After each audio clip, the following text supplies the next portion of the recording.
Welcome to Books in the World, a cable television production produced by the Cape Cod Writers Center. Books in the World has enjoyed 5 decades of television interviews discussing the world of writers and the bounties they produce.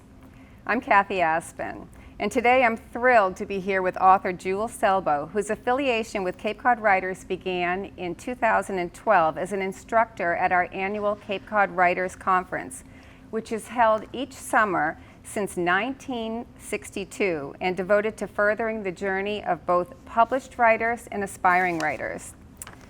Jule began her career as a playwright with productions in New York City, Los Angeles, and regional theaters across the United States. Her plays led her to work in Hollywood. Her screenwriting credits, spanning 2 decades in film and television, include HBO's Women Behind Bars, George Lucas's Young Indiana Jones Chronicles, George Romero's Tales from the Dark Side and Monsters, Disney's Hunchback of Notre Dame Part 2 and Cinderella 2, Aaron Spelling's Melrose Place, Fox's Space Above and Beyond, the television series Hercules, produced by Sam Raimi and Rob Tappert. I always say She wrote the movie Hard Promises, released by Columbia Pictures and starring Sissy Spacek. Jule has worked for every major studio and network, including MTV, PBS, Comedy Central, to name just a few. She's written for live action, animation, feature-length movies, and short film, and was instrumental in creating the MFA program in screenwriting at California State University. She has written 2 well-known books on screenwriting, Film Genre for the Screenwriter and Screenplay, Building Story Through Character. She lectures around the world creating stories in many different genres. In 2018, Jule turned her attention to novels. Her first novel, Find Me in Florence, was the recipient of the 2019 First Place Chatelaine Prize for Women's Fiction. Her historical fiction, Breaking Barriers, The Life of Laura Bassey, was chosen a finalist for the 2020 Goethe Award. And Dreams of Discovery, The Life of Explorer John Cabot, received similar praise. But today we are here to talk about Jule Selbo's debut crime mystery novel entitled 10 Days, a D. Rommel Mystery, which was released in August of 2021. A few reviews for 10 Days, which there are many glowing reviews. Jule Selbo's 10 Days is a complex, well-constructed mystery that hooked me on day one. Dee Rommel, her female protagonist, who takes more life-threatening risks than her male counterparts, is a breath of fresh air. Jule's characters, good and bad, are emotionally satisfying, well sketched out, and the pacing of the plot is spot on and full of surprises. The pictures Selbo paints of Maine, rendering it a character in its own right, is worth the price of admission. Jule Selbo's first foray into mystery writing is a resounding success. Dive into 10 Days and enjoy the ride. John Lansing, best-selling author of Devil's Necktie. And this review from Joseph Souser, best-selling award-winning author of The Neighbor, Pray for the Girl, and The Perfect Daughter. 10 Days is an action-packed story that bristles with raw energy. I tore right through it. Using the mean streets of Portland as her canvas, Jule Selbo has created a fascinating and complex protagonist in Dee Rommel, a great read for lovers of crime fiction. Welcome, Jule. Thank you for Kathy. Being here today. Thank you for having me. Oh, we're thrilled. I'm first interested in why you went from writing in Hollywood to living in Maine and writing novels instead of doing screenplays and film. I think as a little tiny kid, I was one of those kids who was always writing, and I was writing these little tiny novels that I would put in these cans and illustrate them and give them away for birthday presents. And so in my head, I always thought of myself as wanting to be a book writer. Mm-hmm. I had great teachers in junior high and high school, got me into theater and writing plays, and then the plays, as you said, took me into screenwriting. And I loved playwriting and screenwriting because it's so collaborative. Right. But then after 20 years of it, I thought, you know what? I want to finally just hear my voice and rely totally on myself and not take notes from anyone except for the people I want to take notes from. Right. And so LA's a wonderful place, but I'd kind of was time to go someplace quieter, better air, more beautiful, and my husband's a sailor, so we decided on Portland, Maine. Perfect. And Portland's a beautiful spot. Yeah, and I didn't know how many great writers lived in Portland or in Maine itself. And so all of a sudden, this very welcoming community of novelists and short story writers, I was in the midst of it, and which was really fun. I'd started 10 days, but then had to put it aside because I was hired to write Breaking Barriers and the John Cabot And who book. did you write those for? Barbera Foundation, The Mentorist Project. Oh, all right. It was started by a gentleman who was an Italian immigrant in the late 30s and felt that because at the time he was in Staten Island and there was problems with being Italian, he felt, and then he made tons of money, and he's 80 some years old now, a wonderful man, and he just said, I want to leave a legacy for people about Italians who have contributed to the world and contributed to America. Wow. And a friend of mine had read Find Me in Florence, and we had worked on a television show together, and he was now in charge of the Mentorist Project. Okay. So he called me up and he said, I hear you're living in Italy. Yeah. And I hear you're writing books. I go, yeah. And he goes, do you want to write these two? And I went, oh, fabulous. What a great way to jump into that, too. Yeah. Back to 10 days, right. Because I love how you describe the mean streets of Portland. Now, the funny thing is, when you visit Portland, you think there are no mean streets, but of course, every city of that depth has an underground. Do you know much about the mean streets of Portland? Is there Well, when I moved to Portland, we had kind of scouted it, and we both loved it. And it's beautiful, and but you drive around any city, and there's pockets of people that are living a little bit more on the edge, and I read the police reports, and it's maybe every town has this, but I would go on to the prison website. Oh, I don't know. And you can actually read about the prisoner and what the crime was and how long they're going to be incarcerated. And so, yeah, there's mean elements. As any town, it's a small town, small city, but there's a lot of areas. Oh, because it does depend on what avenues you travel, because there's a beautiful theater area there where everybody knows each other, right. And there's a sailing area, and then there's of course another aspect to it.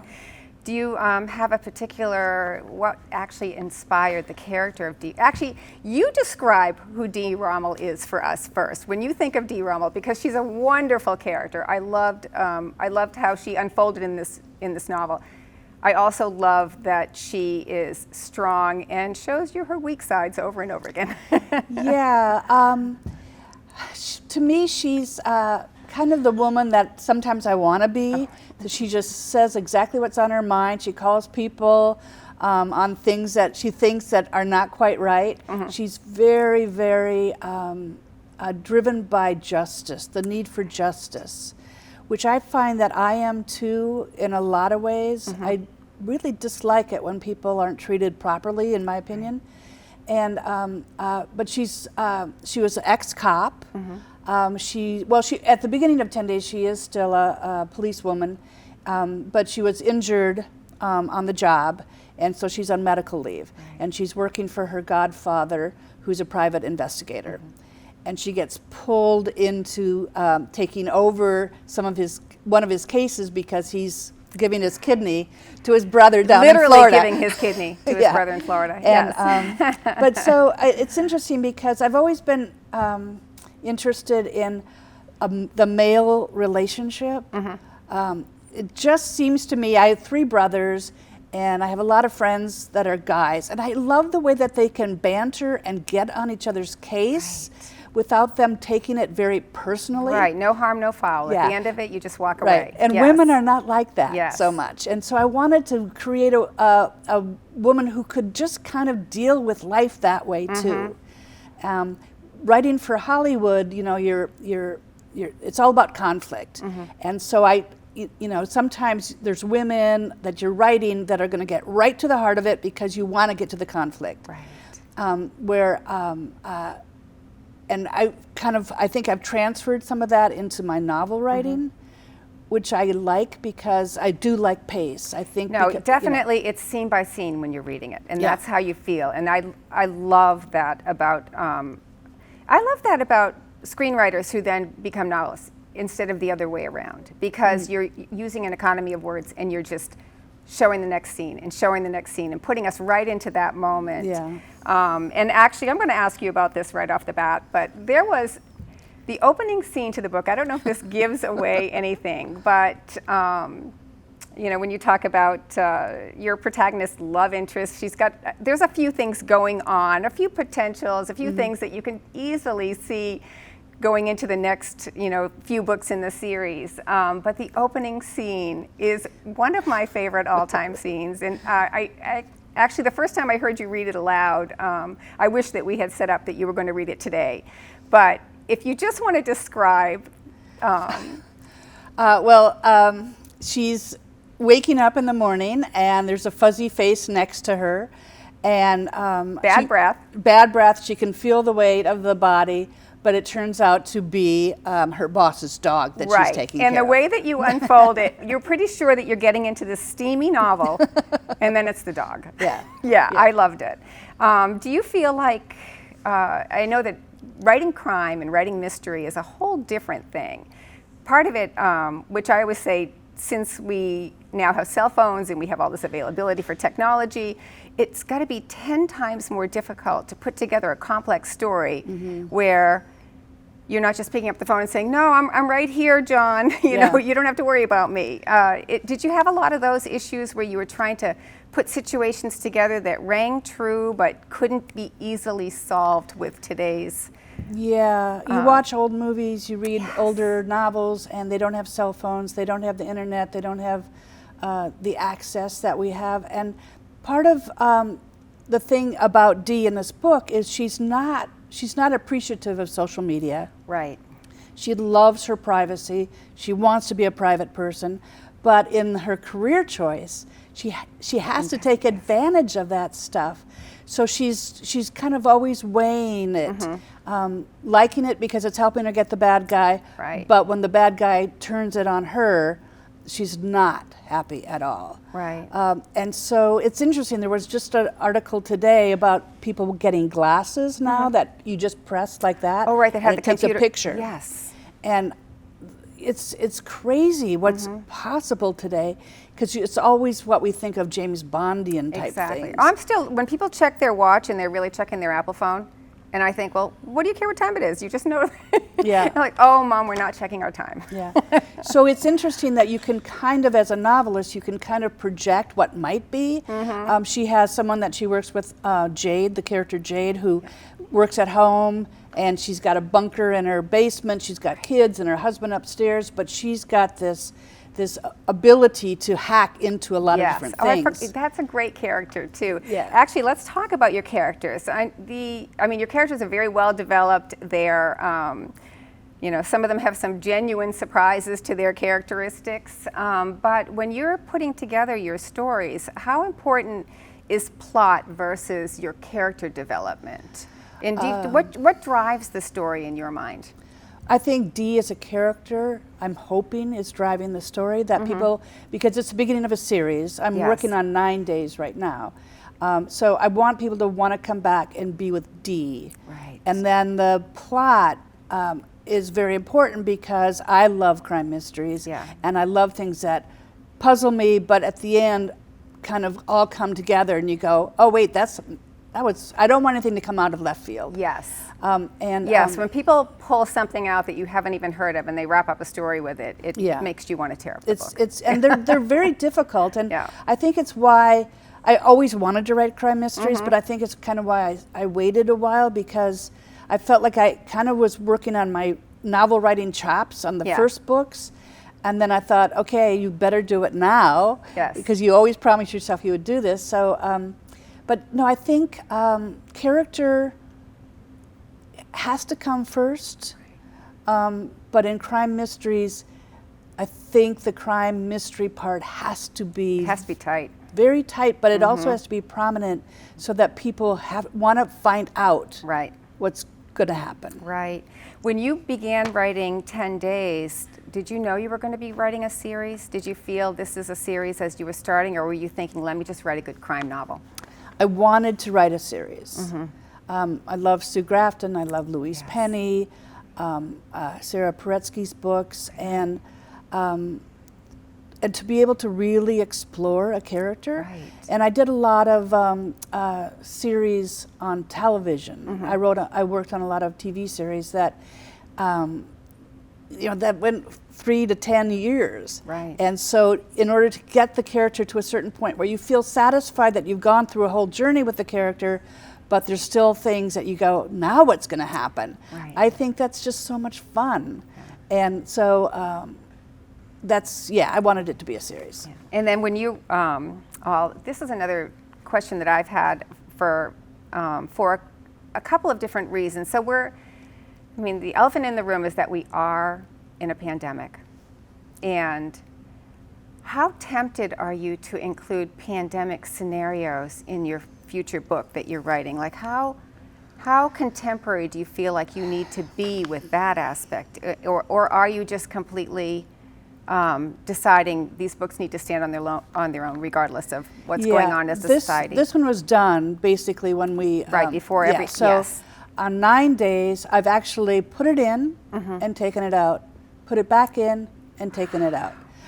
Karen Slaughter has just put out a book where it's not all about the pandemic, but it's about people dealing with it, and she's a crime mystery writer. Because it works fine. Right. But the thing is that because our problems with COVID are continuing, Right. at first I thought, is it going to be a 9/11 Yes. landmark moment in people's lives? And then I thought, well, maybe it will be, maybe it won't be, but now it's gone on for so long that I think it will be. Right. But these books, you also want them to be timeless in a way. Right. Different way of standing the test of time. Yeah. Yes. Even though technology is always going to give it away. So I don't know what I'll do. I don't know if it'll be in 9 days or not. Right. I know. Well, one of the things that I found when I was reading this book is the characters, her best friends, had nothing on her. She was almost like a dark horse within her best friends category. And how much attention and time and how hard was it to actually develop her little surroundings, because she's not a socialite by any means. Right. So she had her people are very important to her, and as you see in the story, you get a sense of just how important her friends are to her. She's built her own little unit of family, and very important. She's not someone who would ever go on a dating app or anything like that. She's built it, she relies on them, and she feels very protective of them. And if somebody is out to get them, she's going to, take out the claws. I found there was a little Sandra Bullock in this character. Oh, good. That? Oh, good. Yeah, that's nice. When you are writing, do you ever put, your mind set on a fictional character already and kind of think, oh, I want her to have that trait, or do they just develop? Yeah, I did organically. In screenwriting, when I was doing a movie, I would put an actor or an actress in my mind because it just kind of helped. Right. Here, I haven't put any specific actor or person in mind. I think she's just somebody that I kind of want to hang out with. Yeah. Even though I don't know if she'd be my friend, but I would want her to be my friend. She'd be your friend. I think I think she'd find something to protect in you, because that's what her friend, Yeah, she's definitely. And then when you are actually telling a story, when you're writing a story, do you already have in your mind, this is a television series, or this is a movie, or is there already like because you have such because you're so diverse in your writing, you can go off in any direction with it. You know, you can kind of Yeah. visualize. So yeah, I was working on something that my mother's a story about something that happened to my mother, and I thought it was going to be a screenplay, and I kept trying to write it as a screenplay, and it didn't work. I didn't like it, and I wasn't really writing novels at the time. Right. I think it could actually have been a novel, but when I decided, oh, let me see if it's a play, and I started writing it as a play, it just started working. So yeah, I think there are some stories that are really well done in short story form, novel form, or as a play, or as a movie. I guess I do think about it, Yeah. but since I've decided in my life to just do novels now, Oh, I so don't you're think not about it writing anymore. any more? Oh, wait, are you writing more stage I'd plays? like to, but it takes yeah. takes a lot of time, and I'm committed to doing this Right. series. Do you have a timeline for this series? Are you thinking a book a year? How are you Yeah. feeling about? You are Yeah. thinking a book a year. Yeah. That's a Or pretty less ambitious. if I can. Yeah. Yeah. Or less time.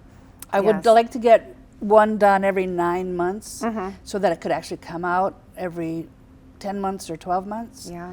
And it's the only way to really build a series, I think, because already Oh, no, I'm the getting, lag time in between books can be Yeah. just deadly. Yeah, I mean, and people are although it already does make, going, right, yeah. right. People are like, the minute they're done, in fact, most people are saying, I don't want to start this series until I know there's 10 books, because Yeah. then I can binge them, you Right, know. So there's yeah. a lot of that going on, too. especially since of COVID, when we've binged Binging. our life. Right, binging has taken Yeah. on a whole new meaning Yeah. in the last year or so. Because you've been a screenwriter and a playwright and a professor and a novelist and taught all over the world, is there any part of your career that stands out as the moment that you say, oh, if I could go back and do something again, this was my favorite part of this giant writing career? Besides talking to you today, I'm assuming to. yes. Working with George Lucas, I think will always be a highlight, because that went on for over 3 years, and we got to work at the ranch with him, and he worked very closely with the writers. There were 6 writers on the Young Indiana Jones series, and he was with us every story meeting, and he's obviously amazing, and to kind of see how his brain works. Yes. So that is something that I think that at some point I thought, if I could be on that show the rest of my life, I might be happy. Really? Yeah. Because it was history, it was bringing history to life, it took place all over the world, and I love to do research, and I love to bring history to life. So that was probably something that I loved more than in my Hollywood experience. Right. In novel writing, the research time it takes up so much time, but I love it. It's satisfying. I'm a yeah. research junkie too. It is satisfying. And like this book, Laura Bassey, there wasn't that much about her. She's a scientist who lived in the 1700s in Bologna, Italy. And she couldn't get educated as a young girl. Her dad was her champion and brought in these tutors, and she ended up working and teaching Volta and Galvani. But there was hardly anything about her, so I had to research all the different parts of Volta and Galvani and Benjamin Franklin and all the just people. find her interaction in every yeah. single. Wow. Yeah, that So sounds. it was really fun to do, and time consuming, but really fun. Yeah, that's wonderful. Is there any little hint you want to give us about 9 days? Just any little. Or is there any hint you want to give me after this program? Yeah, maybe after the program. But I was really excited because last week I finally became happy with the first half. And until you get the first half done, you don't, the way that I work, you may as well not even make any decisions about the second half, because until you've got all the threads in place. To me, it didn't make sense to go forward. So the last couple days, being here in Cape Cod, I've been able to take out my notebook and just start writing new stuff instead of polishing old stuff. So it's really exciting. That is very exciting. I know that the plotting out, how far ahead do you think? Or do you think, well, these things I've just written better factor in down the road? How far ahead do you plot? Well, I know who the bad guy is. and I know why. And after that, I plot maybe, well, since it's days, Right. I'll plot a day at a time. I know. I was thinking about one day. I know. I was thinking about how tight a story that's going to have to be. That's going to be interesting.